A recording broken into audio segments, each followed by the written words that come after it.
తెల్లవారే వెలుగు రేఖలా పచ్చ పచ్చ పచ్చి మట్టి బొమ్మలా అల్లి బిల్లి వెన్న పాల నురగలా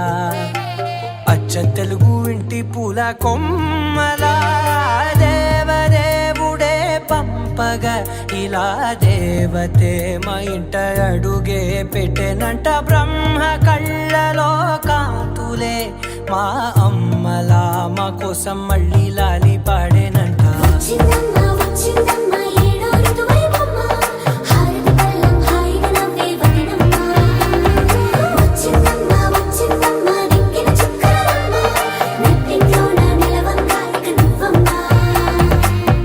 తెల్లవారే వెలుగు రేఖలా పచ్చ పచ్చ పచ్చి మట్టి బొమ్మ